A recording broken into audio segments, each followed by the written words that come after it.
Good afternoon, everyone, and welcome back to the AZAPO online political education series. Today, I am playing host to Professor Kwandiwe Kondlo. He is a professor at the University of Johannesburg, majoring in politics and international relations. He teaches there international political economy. He will be taking us through some views and opinions on the new dawn and its impact on governance, politics, and economy. Welcome, Comrade Kondlo. It's been a while since we have engaged with you, and it would be interesting to hear and listen to your thoughts on the subject of today's discussion.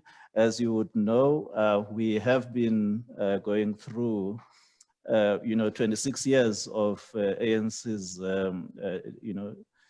democratic rule in the country. We have been faced with the RDP. We have been spoken to about the gear, and then it was Asgisa, and then it was the new growth path, and the NDP. There are many of these that came through, and now we are talking the new dawn. So we really look forward to you unpacking some of these things for us, and welcome to our platform. Thank you very much, Mpiwa. You know, you're more of a younger brother to me. Yes. And I'm very humbled that you invited me together with your comrade in PE. What is his name, by the way? I spoke to him in the morning. Oh, Basekane. Yes, Basekane, yes. Thank you very much for inviting me to this platform, which I actually think this is an important platform because of it's accessible to people from with diverse views. Yes. Especially on the topic you have requested me to talk about. Yes. As a matter of formality, let me just indicate what you just said, confirm it actually. I'm a professor at UJ. I'm in the Department of Politics and International Relations. My specialty at UJ is global political economy. Now and then, some of you may know, I get invited to come and give some political and economic analysis on various platforms, televisions, and so forth. Yes, but of course, I've become very lazy lately. That's why you don't see me. By way of introduction, again, Simpiwe and comrades in AZAPO and the broader public, I would like to underline the fact that as a country, we are in deep crisis. We are in deep crisis. And it's because of this crisis that I can see at some point the unitary state getting so weakened, and I can see the rise of provincialism inspired by governance failures at national level. And I can see at some point coalitions taking the center stage. Growing unemployment and poverty in South Africa are becoming enormous. They are growing all the time. And because of growing unemployment and poverty, there is in South Africa rising despair. And this is a real threat to the entire project of a democratic state. Rising despair. And you notice this when you walk out of Joburg. You get into the communities, you get into rural areas and township. That's where, when you interact with families, with individuals, that's where you get in touch with the reality of rising existential despair. this becomes a threat to the democratic project if this sense of despair is more prevalent amongst young people. Young people who are educated, finish the honors degree, finish masters, sit at home, and there's nothing to do. And whenever opportunities come, the ANC will skip you if they don't know you. The likelihood is that they will skip you if you're not connected to anyone by any means. This is a big problem. In other words, the impression this gives is that if the negotiated democratic settlement is not delivering and is therefore unsustainable,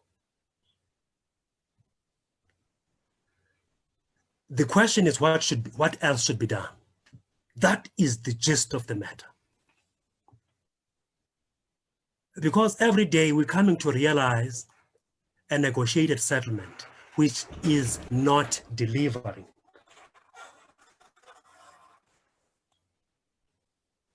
And is therefore unsustainable. The question is, what should be done? And unfortunately, let me say it up front, that it's generations of our children and grandchildren who will feel the crisis the most.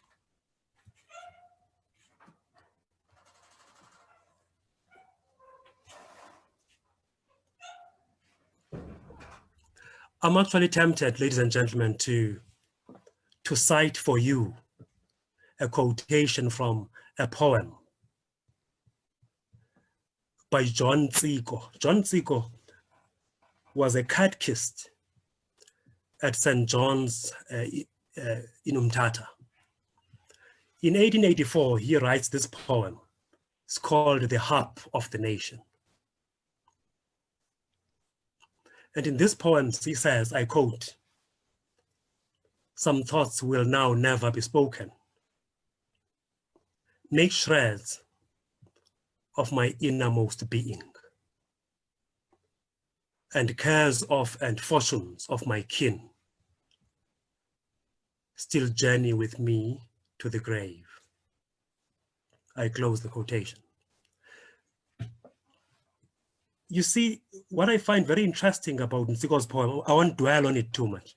What I find interesting about it, you see the first sentence, some thoughts will now never be spoken.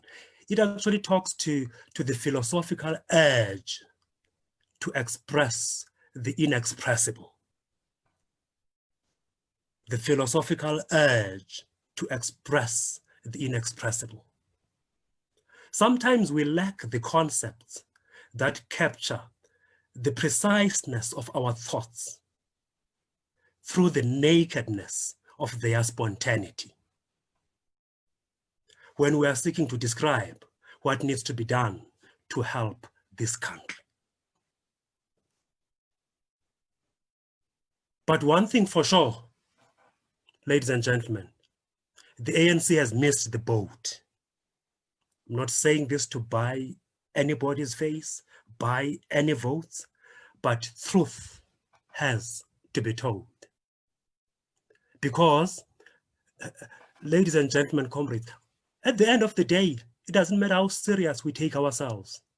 We are a passing phase. We are a passing phase. So truth should be told.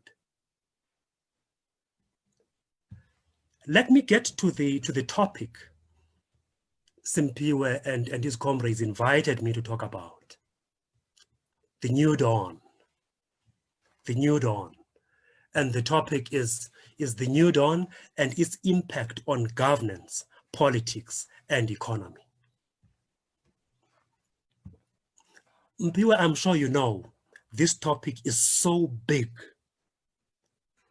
It can actually take me, I can give lectures just on this topic for a whole quarter.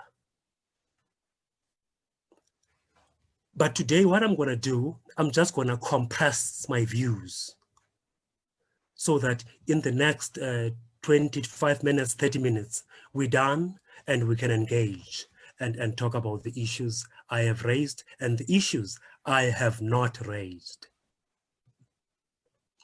The new dawn, what does it mean or what does it infer? Despite biases and firm political positions we take, ladies and gentlemen, it is important, especially for scholars, to always display two things. Two things. First one, an understanding of context. Secondly, find balance in their analysis. In other words, as a scholar, it's important to display an understanding of context. And secondly, it's important to find balance in your analysis.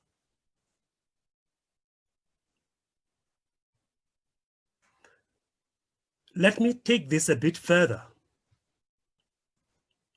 You see, when you portray something, it's important that you portray it in its own logic and terms before you demolish it. To me, that is about fairness and respect for the other. You see, it's about reciprocity of respect rather than reciprocity of contempt, which never makes revolutions revolutionary,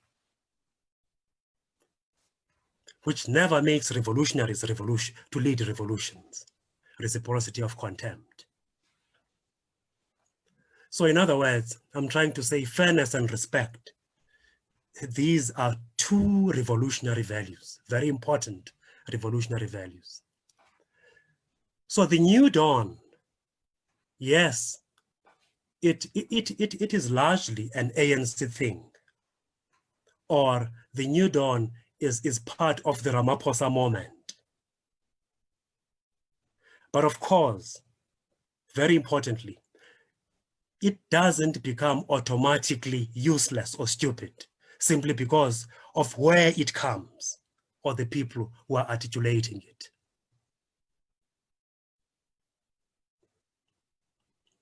The new dawn is a political concept. It is a political concept, I say, of the Ramaphosa moment and the Ramaphosa administration. And this concept was crafted against the backdrop of a perceived failing democratic experiment and the ethical leadership lapses which characterized the Zuma administration.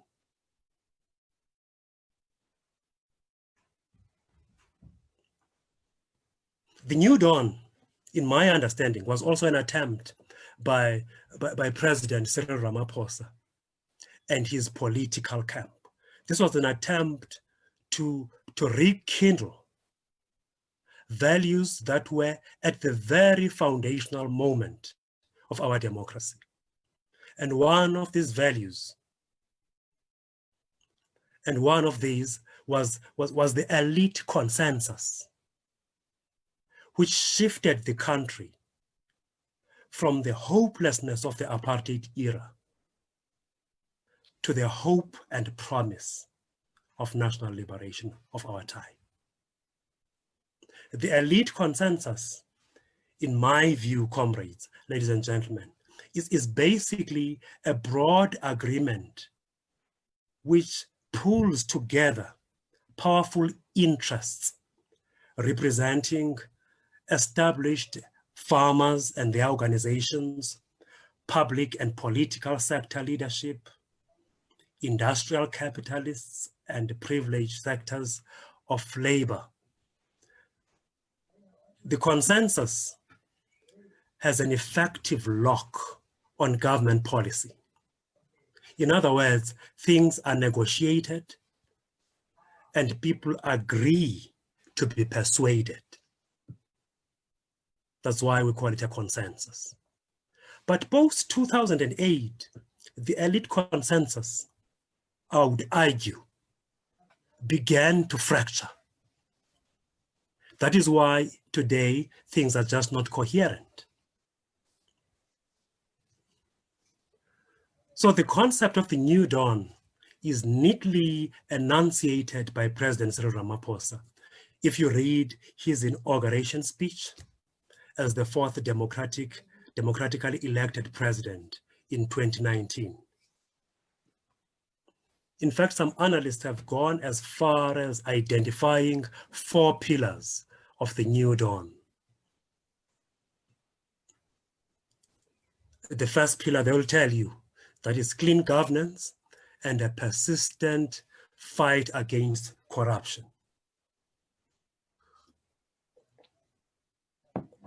The second pillar, they will tell you, is about rebuilding South African economy. And the third pillar, they will tell you, is about education and training to secure space for the country in the fourth industrial revolution. And the fourth pillar, the analysts will tell you that it's about the Tuma Mina campaign, which is basically the new spirit of dedication, work, commitment, which should pervade the entire new dawn. In other words, ladies and gentlemen, the new dawn sounds very good, and it is, of course, very promising. But I would still argue very strongly that the new dawn has no ideological grounding.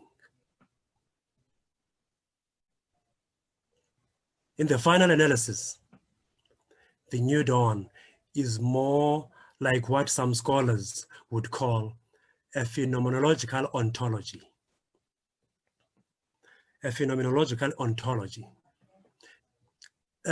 Scholars will tell you that this is something which always appear to you in one way or the other.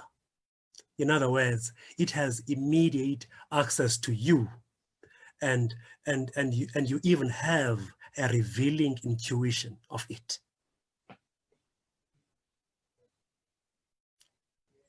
In the case of the new dawn, you see, this will be a promise, actually, a promise which makes sense to you, a promise you can relate to, but a promise which discloses its emptiness through your everyday experiences of real life. That is the new dawn. If you want to interpret it through the lens of phenomenological ontology. In fact, without even being academic, the new dawn, if you look at it very closely and analyze it in detail, it discloses what I would call a grave error of analysis of shifts and trends in the political economy of South Africa, especially after 2008.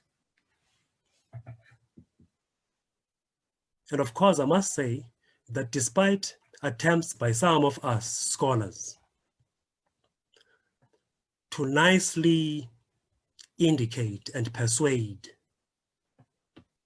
Mr. Ramaphosa's group to think differently, in my view, the guys just don't listen. They choose who to listen to and what to listen to. And then if that is the situation, then it means you really have a problem.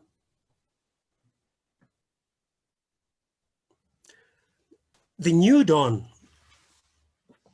what it should mean if you were to still use this concept. You can use the concept. You can use the concept new dawn, but give it a solid content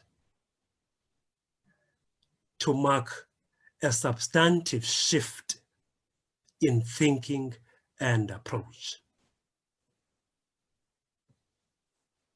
For instance, if one were to put himself in the shoes of some ANC intellectuals and leadership,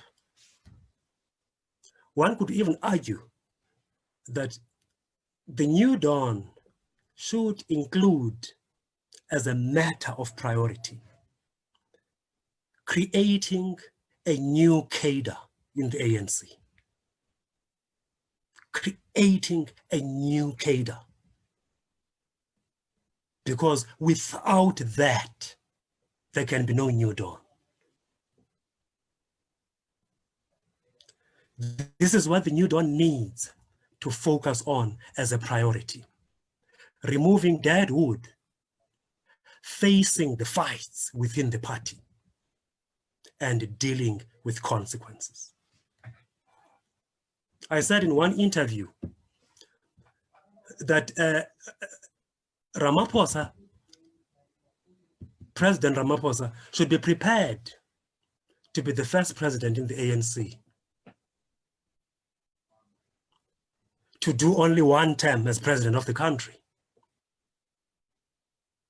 and maybe as president of the ANC itself, because of only one thing: commitment to doing what is right. Commitment to doing what is right for the country and doing what is right for his party. But unfortunately, it doesn't seem like we can get that kind of principled commitment from our president. Let me explain again, ladies and gentlemen, the new cadre, what I refer to when I talk about a new cadre. I'm talking about people who have ideological grounding and a well-rounded understanding of the liberation struggle. People who seek to serve without hankering for profits and benefits.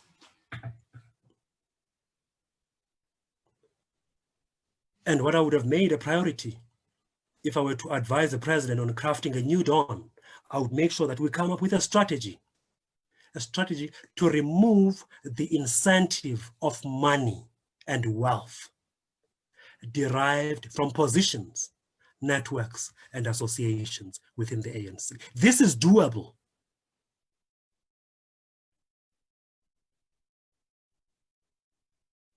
If you want to see it done, it's doable. This is not just theory.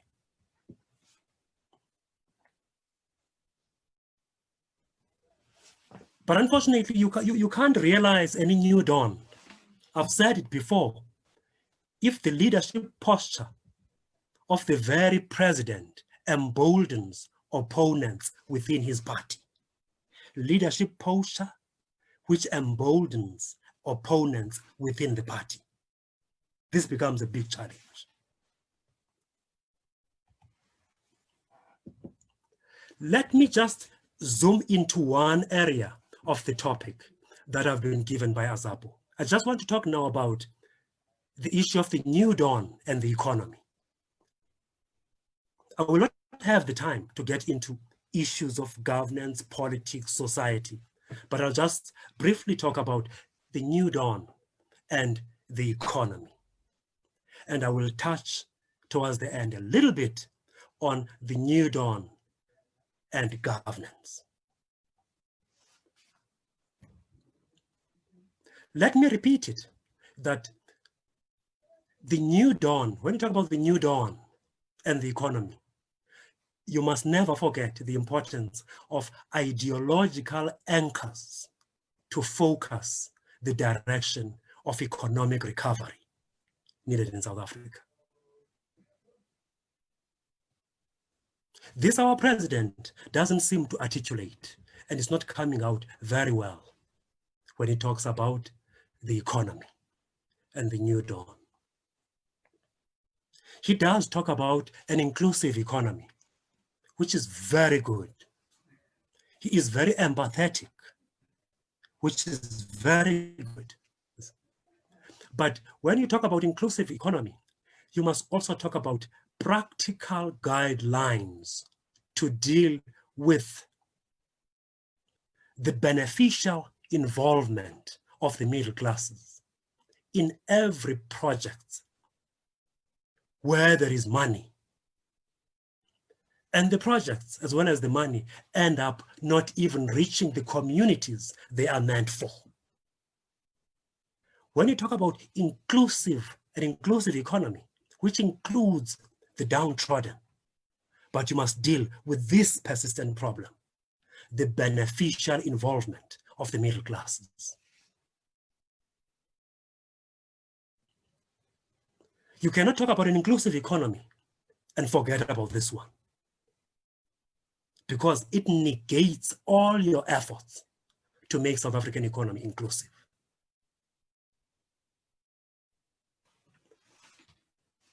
Okay.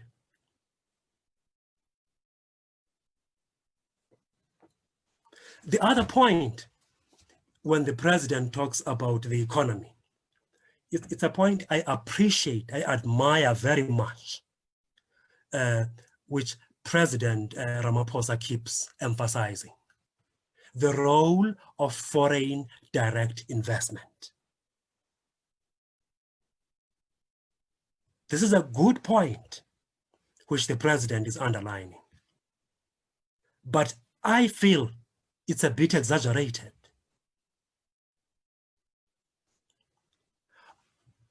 If you have the time, I would refer you to a journal article I wrote which speaks directly to this issue. It's titled "Paralyzed by Flaws of First Instance: The Political Economy of South Africa, 25 years into democracy." It's actually published by a journal called Africa Insight in 2011. I think 2012, yeah. But anybody who's interested in that, I can actually avail the link to that particular journal article, because it gets into the nuts and bolts of the operations of foreign direct investment and impact on economy. And it looks into South Africa. Foreign direct investment, the reason why I say we need to be careful is because foreign direct investment does have a speculative component. And this can be very dangerous. And FDI needs to be guided by a people-centered, people-oriented strategy. And FDI needs to be domesticated by mobilizing DDI, domestic direct investment. These principles, they may sound small or peripheral, but they are so important. How do we deal with FDI once it gets into our economy? How do we deal with it? I'm not going to get into the other issue which sometimes worries me when I look at the economy of South Africa. The impact of the role of rating agencies. Rating agencies, not only in South Africa, but in emerging economies across the developing world. I'm not going to get into that because it's a very broad, detailed topic by its own.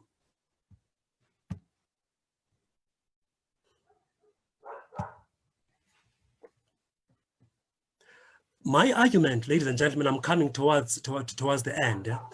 My argument, comrades, ladies and gentlemen, is that South Africa can influence how it wants to be integrated in global markets. It can influence. It can influence that even further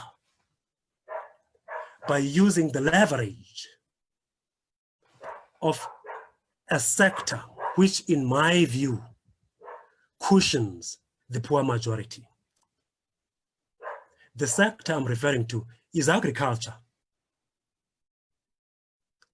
Industrializing on platforms of this sector and using this sector in our manufacturing initiatives.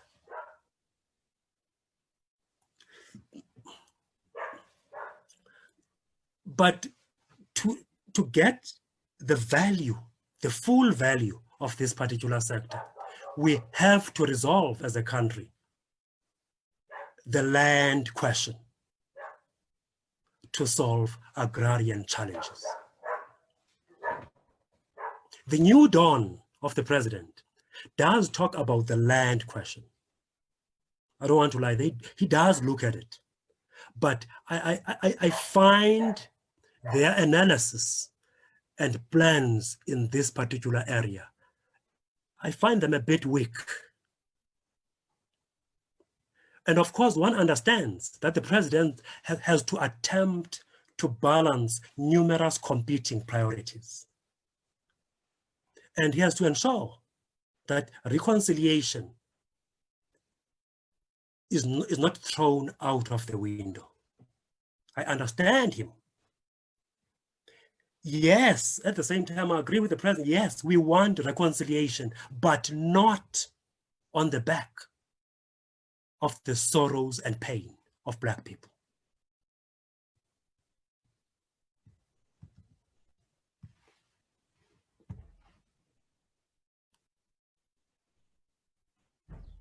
So in other words, ladies and gentlemen, what I'm arguing for, going to be very quick, what I'm arguing for is the need for a paradigm shift. This is what I said when I was interviewed by SABC after the president finished his 100 days in office. In that interview, the only thing I talked about was the need for a paradigm change. Our approaches, if you look at how we do things, are very urban-centric. Our development paradigm is urban-centric. And the rural development side of it, it depends on the benefits, the spin-offs from urban development. Whereas if you look at various studies, you see, even the 2008 World Development Study, Global Development, which compared countries across the globe, the conclusion boiled down to two things. The effects of urban growth. The effects of urban growth are not like the effects of rural growth. Urban growth does reduce urban poverty to a certain extent, but it tends to have adverse distributional effects within the urban sector. Urban growth, its effects are like, there is limited, but not largely positive spillover of urban growth on rural poverty. Whereas rural growth,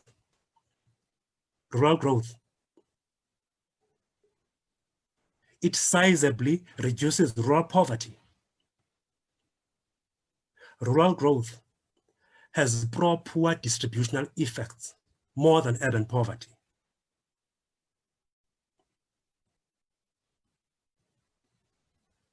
Up to so far, it appears that poverty responds more to rural economic growth than it does to urban economic growth. Well, you can nail me on this one, but from what I've read so far, this is the position which I find appealing and conclusive up to so far. Poverty responds more to rural economic growth than it does to urban economic growth. And I believe this should inform our strategies regarding many economic initiatives we're embarking on, including how we channel foreign direct investment.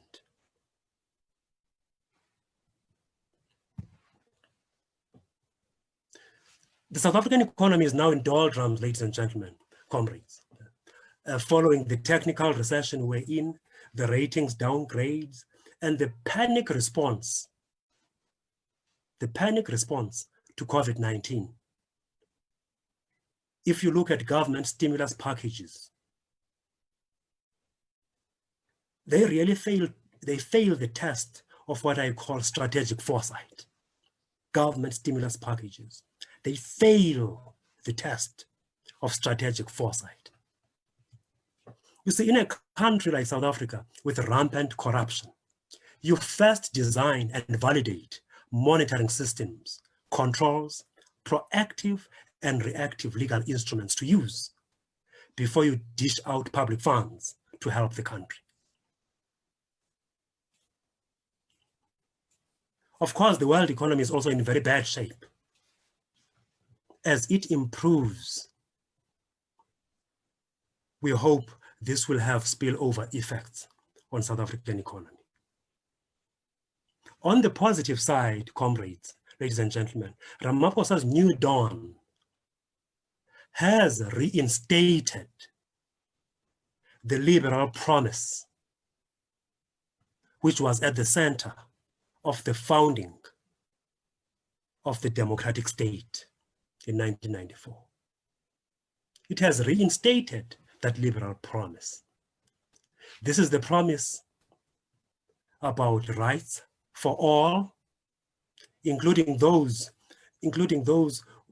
who don't have the material wherewithal to realize the rights supposedly available to everybody.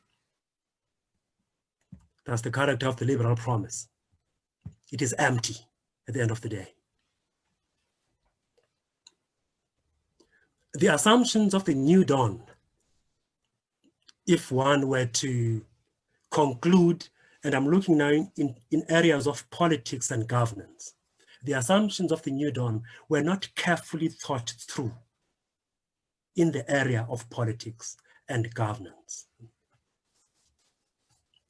The conciliatory, deal-making, high-promise pedigree, which President Ramaphosa came with through the new dawn, is completely out of tune with the kind of politics that have developed in South Africa.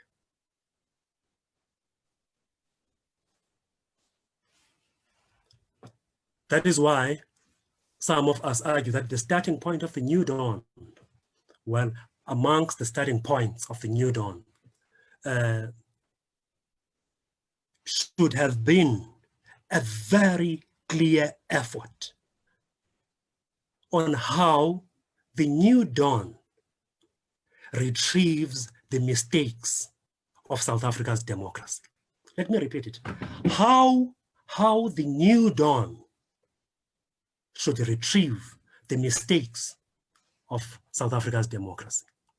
The first mistake of our democracy is the overemphasis on the role of the state, where state intervention and regulation becomes a compulsively reinforcing solution in every area of life. And you ask yourself, where and when do citizen initiatives actually matter? That is the first mistake, the overemphasis on the role of the state. I thought the new dawn was going to talk to this. Secondly, I thought the new dawn would also talk about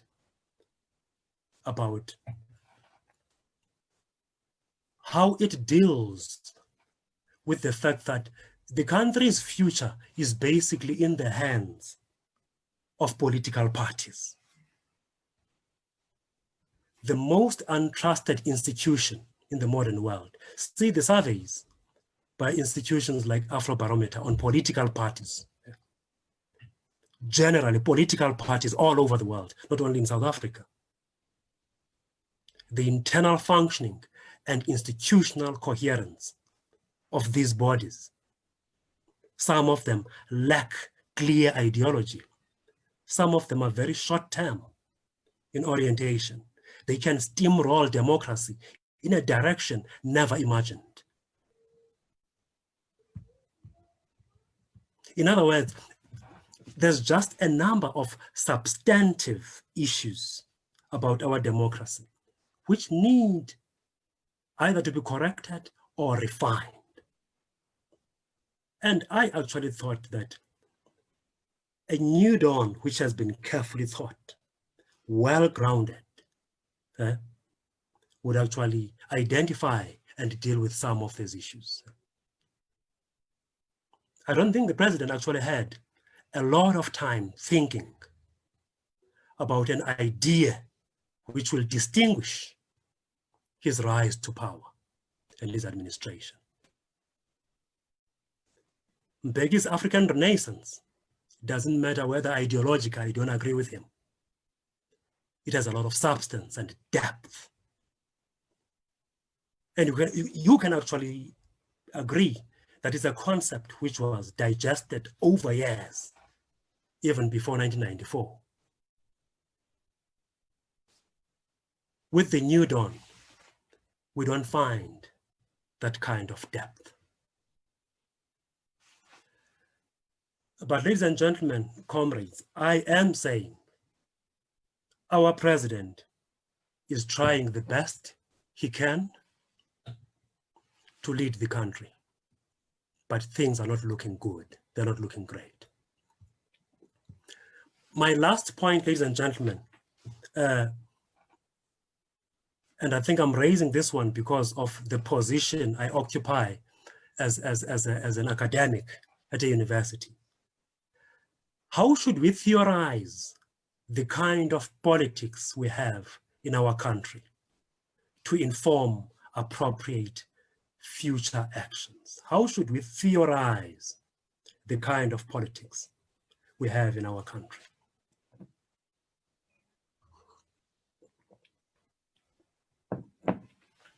To reignite the hope of the liberation struggle, we need theoretical tools to help us reflect on the present and imagine alternative futures.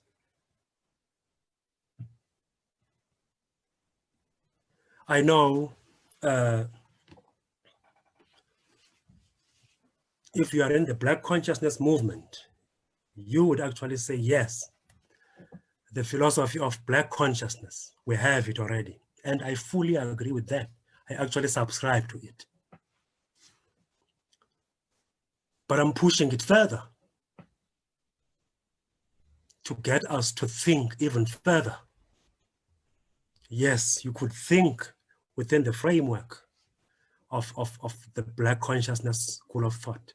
You could think within the framework of Pan-Africanism. This is what some people call the Azania school, which I still believe will be found correct in the end. If they don't win today, they are definitely victors of the future still to come. You see, as I think about how to theorize the political situation we're in as a country, I'm running a couple of ideas, looking, for instance, on the theory about a politics of precarity. Does it fit to theorize our current situation? At the center of a politics of precarity is a well-connected elite which reproduces itself and has effective lock on all government policies. A politics of precarity also infers the crisis of the 21st century political condition, a crisis stemming from the gradual loss by human beings of that which makes human beings human. Comrades, these are ideas one is sitting, experimenting with, interrogating, just to understand that, for instance, if we were to talk about a new politics of South Africa and a new struggle for liberation, what theoretical basis would one look at to support those initiatives. Comrades in Piwe and comrades in the BCM, thanks very much for inviting me, giving me a platform and listening to the ideas I'm just throwing. Some of the ideas, of course, are still work in progress. Thank you very much. Thank you, Comrade Kondlo. I did expect no less from you. When I spoke to you about this topic, I knew that we would be engaged. And really thanks for sharing your views, and thanks for engaging us. But you've raised quite a number of issues which are very mind-boggling. The issue of, I'm thinking about this issue of the phenomenological ontology that you are talking about, effectively saying, this is a mirage, and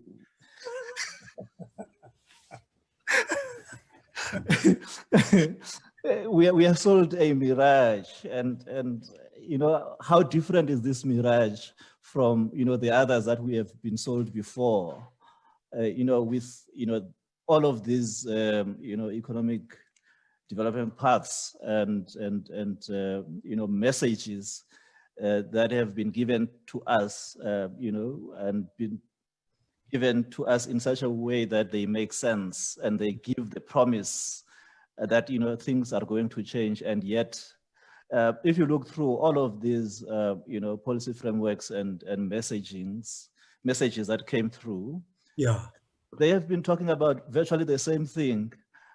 We need to reduce poverty, we need to deal with unemployment, we need to regenerate the economic activity, and all of them are speaking to the same thing, and yet we don't see real change and real implementation, that effects or that give effect to the expected changes that we are sold through the number of mirages that we have been exposed to. So that's something that I found very interesting in your input, and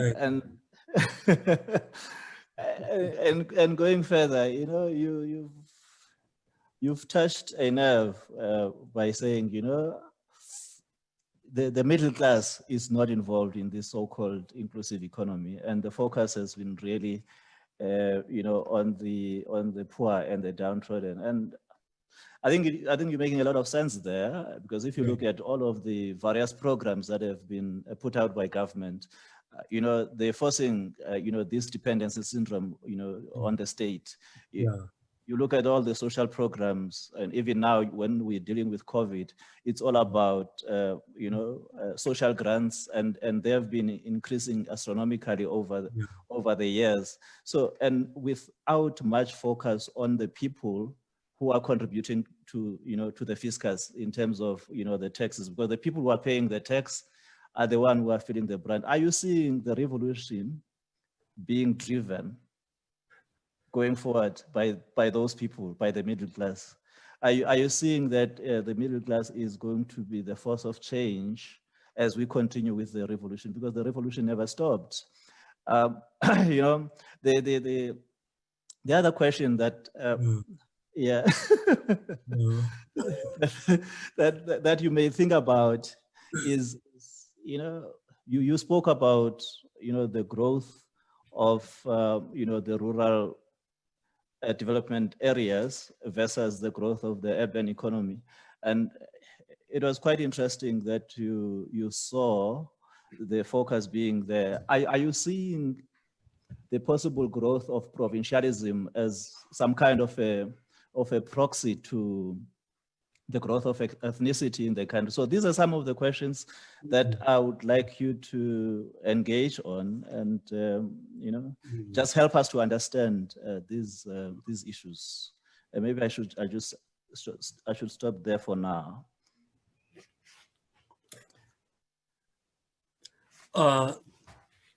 Comrades in Piwe, I can only tell you what for now, I would say it's my perception, because it's not something I've spent time doing research or thinking about. You see, I see the rise of provincialism, especially if national politics are getting so messy. You'll see the DA consolidating and expanding its space, going to court to expand its space and level of activities in the Western Cape.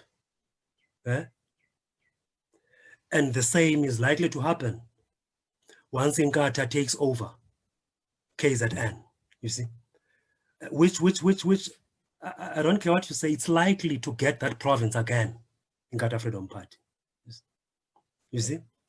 And then you are left with a weak Eastern Cape, where in the end, you could end up seeing a coalition in the Eastern Cape. It's either it could be DA and UDM to outsmart the ANC. You see. Yeah. And in Gauteng, you'll have a very constrained ANC majority running the province, struggling to legislate, struggling to service delivery, you see. And you find the ANC only ruling Mpumalanga and Limpopo and Northwest, where it effectively has dominance. That is going to be very reminiscent of a serious crisis that we have as a country, you see, whereby you find that now we've moved to the next leg, provincialism, you see. Provincialism, because national politics is dysfunctional, national politics is so messy, national politics doesn't have a serious, real, outright winner, you see. Because what is likely to happen again is that you see the downward trend in the ANC majority, which started from 2014. I actually see it going even further in the next election, you see. And what that tells you is that our national politics is really muddied and very difficult. Hence, you'll find that there will be a rise now in using the provincial level, the provincial sphere, you see, which is closer to local government and delivery to the people, yes. In other words, we are all watching with interest, and we analyze in different ways what is happening in the South African national political space. And seeing that, you know, as a new phenomenon that is growing, you know, the strengthening of provincialism, isn't that really federalism?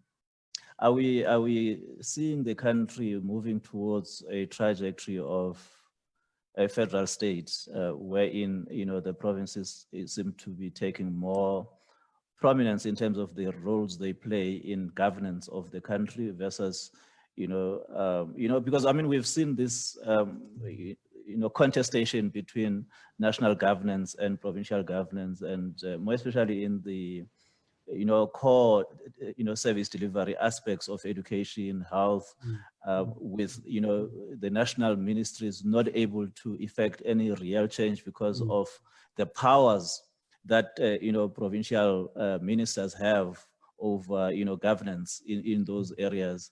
And you find that, you know, the national ministers are so constrained to effect any real change. You know, they just shout as much as they could without being able to, you know, have any meaningful contribution to, you know, solving societal problems at those levels. And I mean, we've seen it with, you know, this COVID pandemic right now, you know, the response of the Eastern Cape government, Department of Health, you know, with the minister trying as much as he could, and, you know, without any meaningful contribution and change.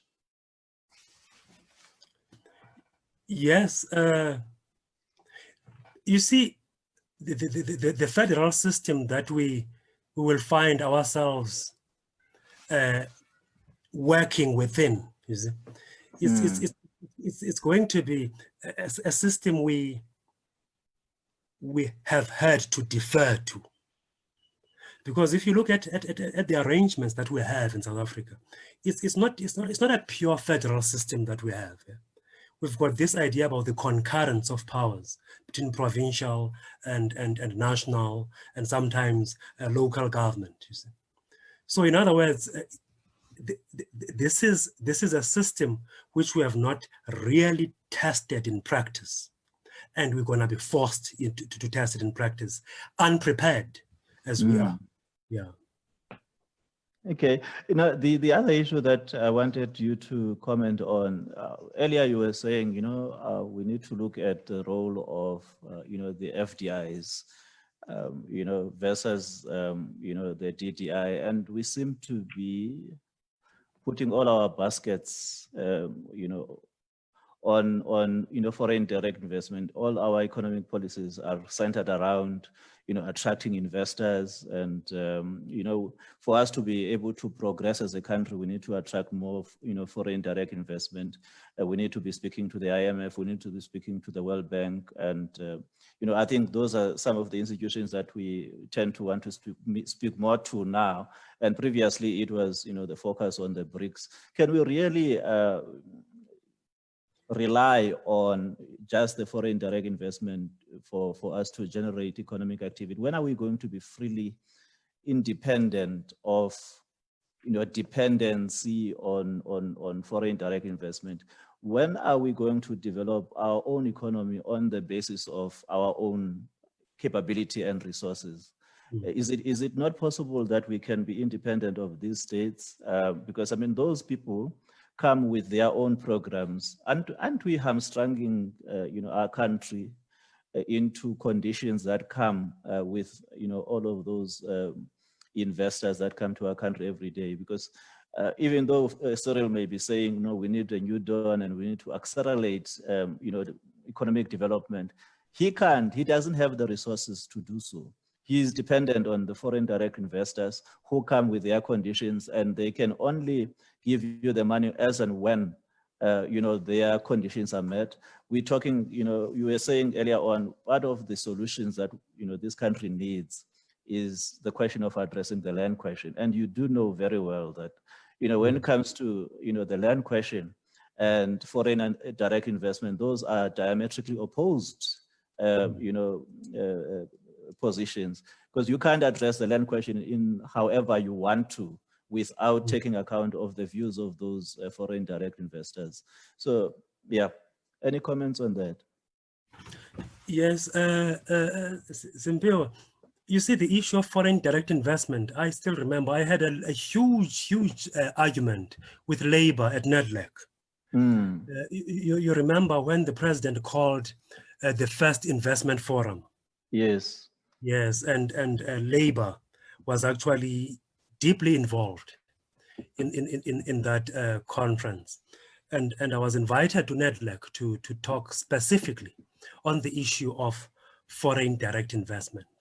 And yes, I did get a lot of support from trade unions on the issue about, I call it, domesticating foreign direct investment. Yeah. They don't just come with their own terms. They don't just tell us which sectors of our economy they are interested in.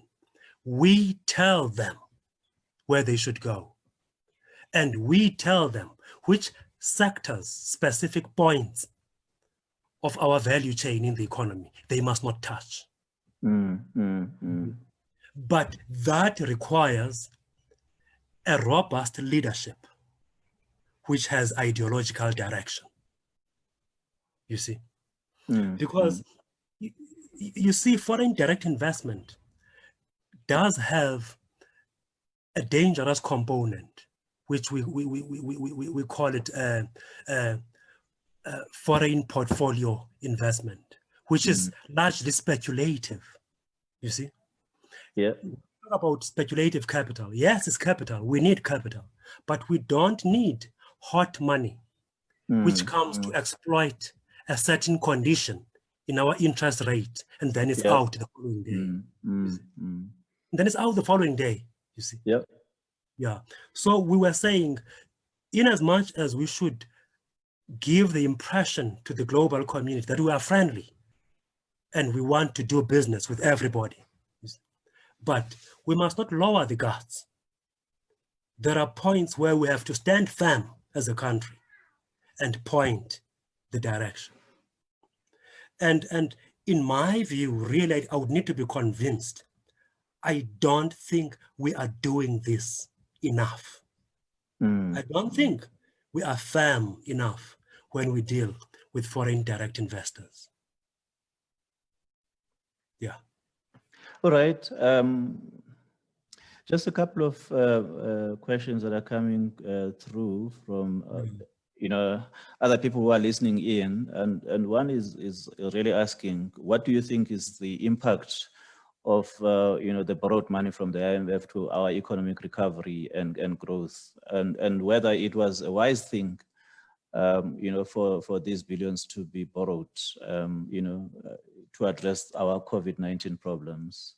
And maybe you want to comment on that. And other issues that are coming up is your views about this new dawn versus the National Development Plan, because at the moment there are no evident political and economic outcomes that have been realized. Is the new dawn expected to answer some of the questions that have been raised by the National Development Plan? And you would recall that the National Development Plan was supposed to have answered a lot of questions now with all of those ambitions by 2030, and we are left with 10 years, and we have not moved an inch in addressing any of those objectives that were set out in the National Development Plan. So it would be interesting for people to get your views on, this new dawn versus the National Development. And perhaps as you do so, check with you, what is the real new dawn that people should be told? Because I mean, this one it looks like it's the old dawn cushioned differently. What should be the new dawn?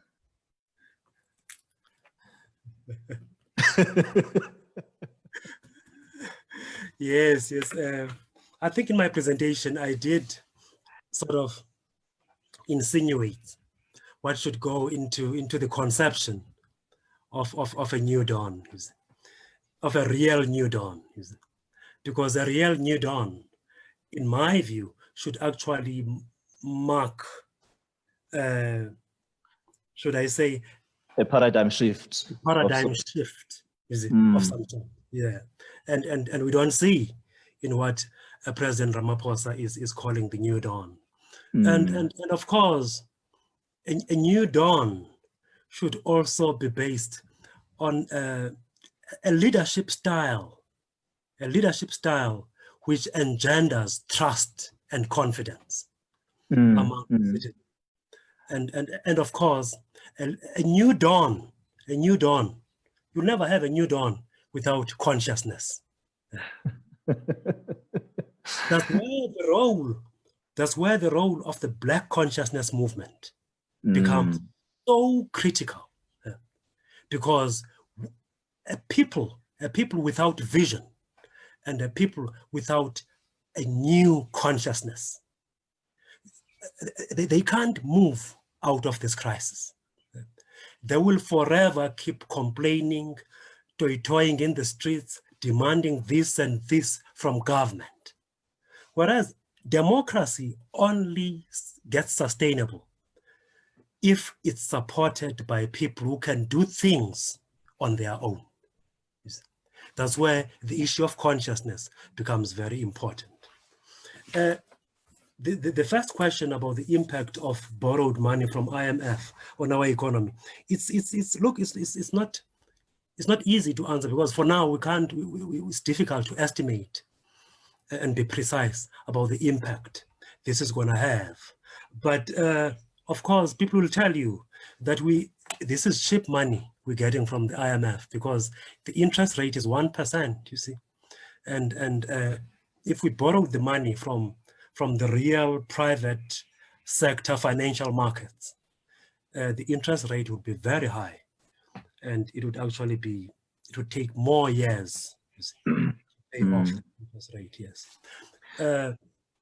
But of course, in our view, some of us, the very fact that South Africa has to end up going to IMF is not a positive signal.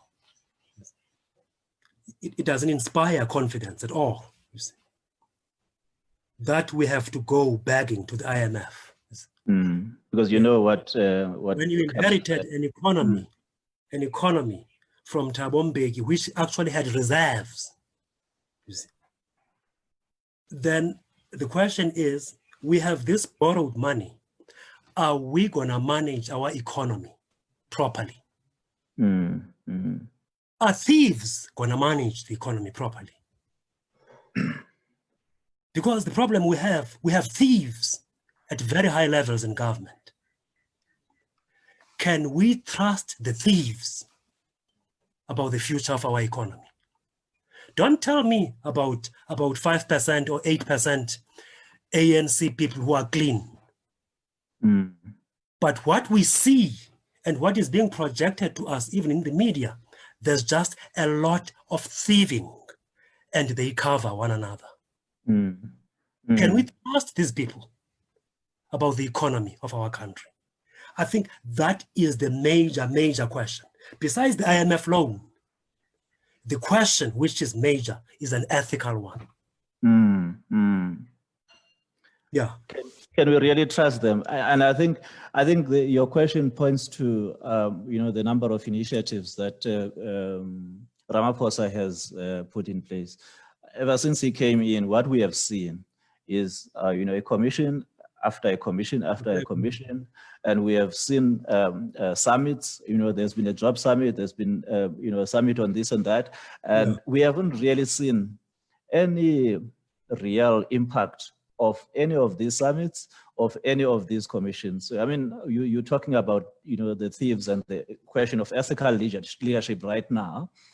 Yet the Zondo Commission has been there for more than 2 years. We haven't seen a single person being arrested. We haven't seen an interim report being released. What do we make of this, and what should we make of this? Yes. What kind of promise can we expect from this government? Because if you look at the structure of there's a hand. I see the hand. What do we need to do to change this situation? Let me just allow this comrade to speak. I think it's Comrade Monde and Dwasa. Monde.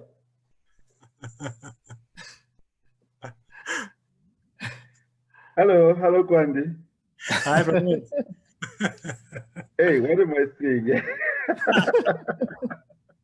You don't know it's alive without Man usele glass netile, you don't know it's alive. I just tell a man.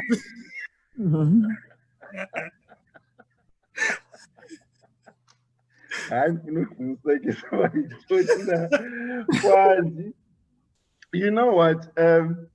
I see you talking about this what you call new dawn thing. Yeah. As if it's a real thing, really. Yeah. And you try to rationalize how it could have worked. Yeah. Which makes me feel that you also think that it is actually a real thing. When I don't think it's a real thing. I think it's a figment of imagination, something which was a burst of enthusiasm during the presidential speech by Ramaphosa, because immediately after that, we saw in the structural arrangements that he made that there could never be a new dawn.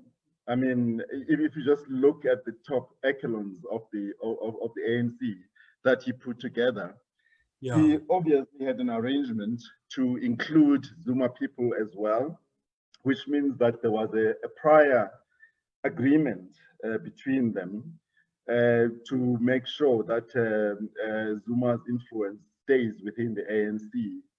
So that alone indicates to us that there could not have been a new dawn.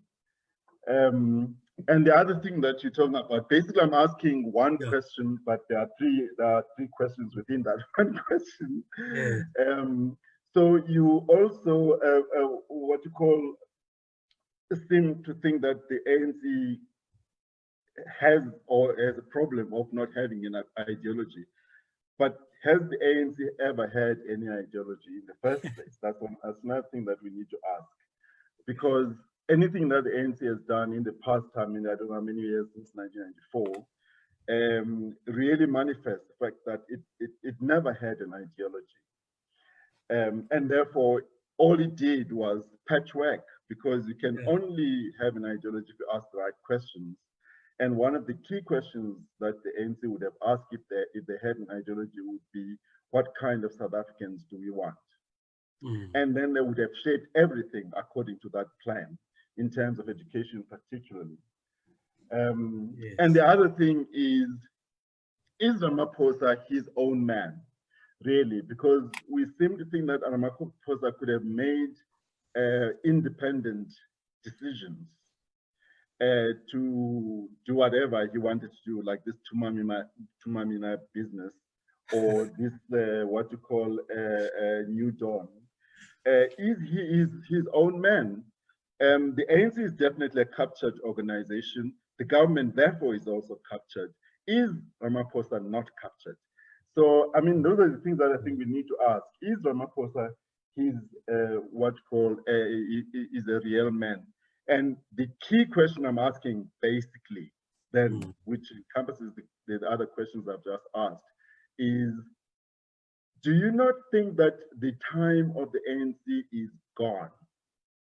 That we cannot find any solutions under the ANC setup? We just can't find. So the only solution really is to dump the ANC, isn't it, as a government? Don't you think that is the case? That's my question. Thank you very much, Ramons, for the list of questions. Let me try to answer. Let me start with the last one, where you say, don't you think it's time that the ANC should be gone? Yes. My answer to that is that, look, this may sound very ideological and biased. I strongly believe that this is not the party which was supposed to have been the governing party of South Africa in the first place. And I'm very firm on that one. It's a wrong party which enjoys the votes of people who don't know it. It's people who don't know it. They're actually giving it a lot of votes, and it ends up leading the country. It's a party which was never supposed to have led the liberation struggle, worse, come into government. If you look at the ideas within the ANC, I mean, I've studied the ANC from the beginning to end. That's why you find that as a group of academics, I actually even led a book which was produced when the ANC finished 100 years. I led that book project. I know what I'm talking about. It's one organization which is a disaster.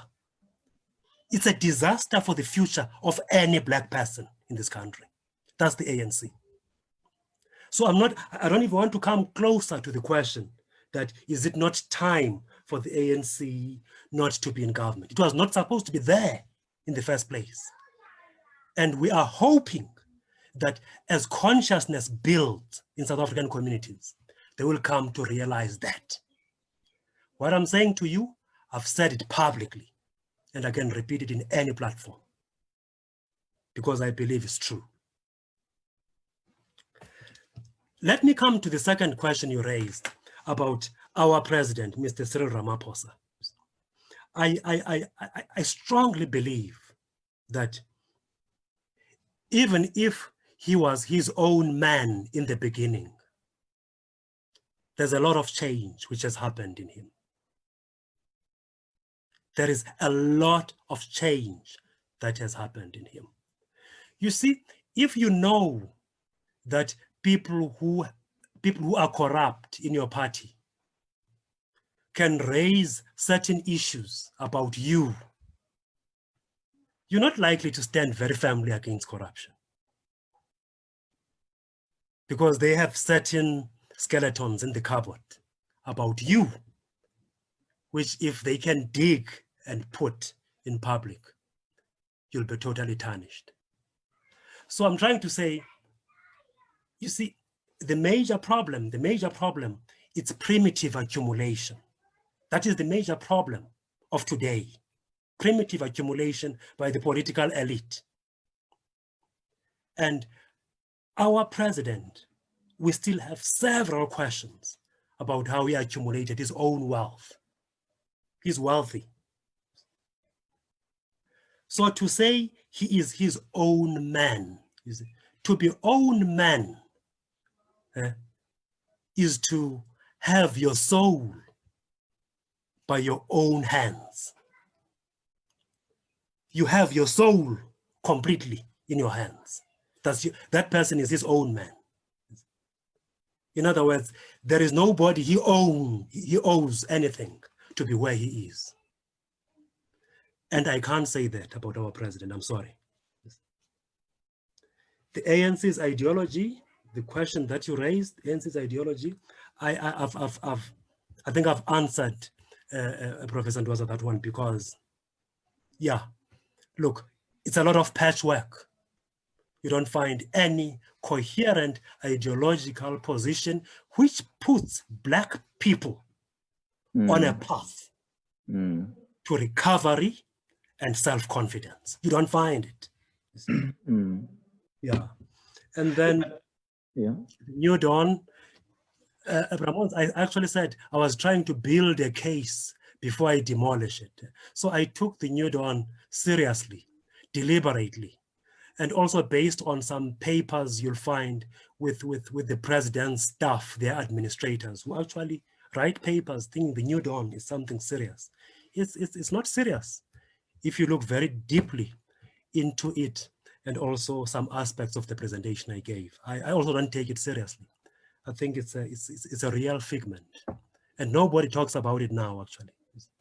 Yeah. No, thanks, Kwandi, and quite revealing and interesting. But I mean, should we really look at Ramaphosa independent of his party? Because I mean, all of this New Dawn can be seen to be coming out of Ramaphosa, and should we be looking at Ramaphosa as Ramaphosa or as an embodiment of his party's views? Because I mean, he comes from a party, and he represents the views of the party. And recently, his prima donna has been that of wanting to, focus on uniting the party, compared to focusing on building a state that is capable of delivering services. Because he would say, recently made the comment that, his focus is not so much on the state, but on the party. And he's a man of the party. I don't understand where, this concept comes from of saying we would rather, look at Ramaphosa as Ramaphosa independent of his party and the party's views. Because it's quite interesting why we would want to divorce the influence and the contribution of the party to the state and the governance of the state by the political leaders of the different political parties. And the other thing that I want it's difficult to say Ramaphosa actually represents any views, the ideas of the ANC.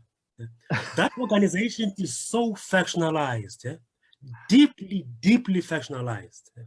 Because even within the ANC, you'll find some ANC members who are pro-EFF within the ANC. And within the ANC, you'll find ANC members who will talk radical economic transformation of Jacob Zuma. And are not supportive of the New Dawn, you see. So if you talk about a pool of confusion, which is basically destroying the whole country, go to the ANC. We need to move towards some kind of conclusion, but it would be interesting to hear you talk about what would be the tipping point that would, force the change that we desire. Because I mean, you're saying, ANC was a wrong party, from the first instance, that took us to the first 26 years of our so-called democracy. What should be the tipping point? What do you see, as you do your research and observations? What do you see as the tipping point that would tip the scales towards, a transformation, a true transformation of this country? I see Comrade Mkhabela has a hand. Just before you respond to that, let me just hear what Comrade Mkhabela has to say.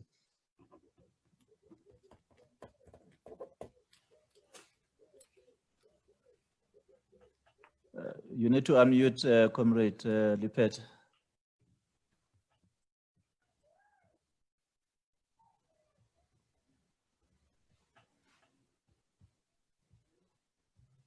Comrade Lipet, please unmute. Okay, no, it's fine. Whilst he's trying, maybe you can just have your views on that, because I'd like us to move towards closure. Mpiwa, that is a very difficult question that you've posed. The tipping point in South Africa. You see, as I observe South African politics, sometimes, you see, we observe it too scholarly. Look, the tipping point in South Africa is very difficult to tell for now. But if you go back to my presentation, I talked about rising levels of despair, a sense of despair that you find in communities.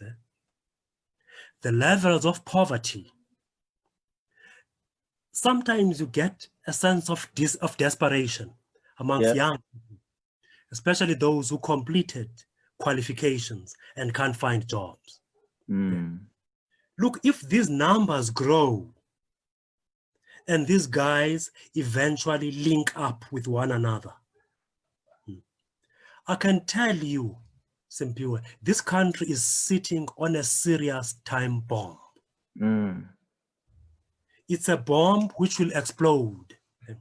South Africa, the tipping point will come from a popular uprising, not led by a communist party, not led by the ANC, not led by AZAPO, not led by the PAC, but it will be led by people on their own. Some kind of an Arab Spring of sorts. This thing happened besides Arab Spring. If you look at what happened, was it in Algeria, 1978, when people on their own went up against the tanks of the army sent by the state. They were not led by a political party. There was no coherent ideology, but people were driven by suffering. This is what we're likely to have in South Africa. Unless political formations and organizations like AZAPO increase your presence in communities. Talk to young people, because your ideas make sense to their situations.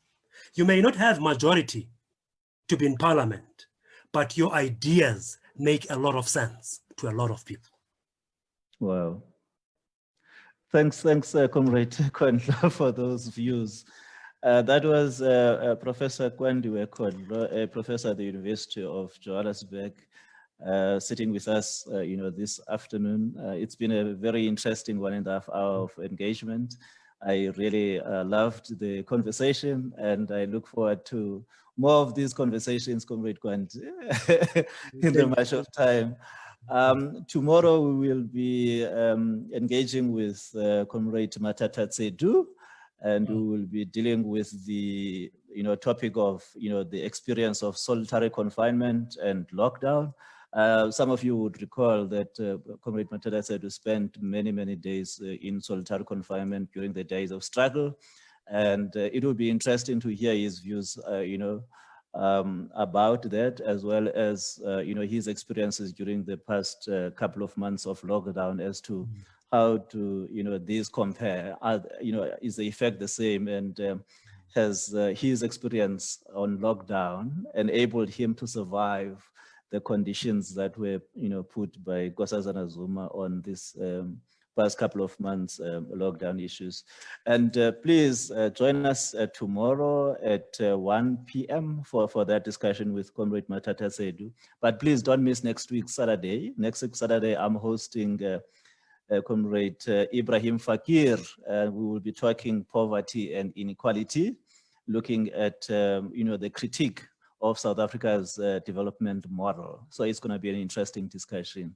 And thank you very much. And thanks, Prof. And look forward to engaging with all of you again tomorrow and next week. Goodbye. Thank you, Mpiwe. Sure, bye-bye.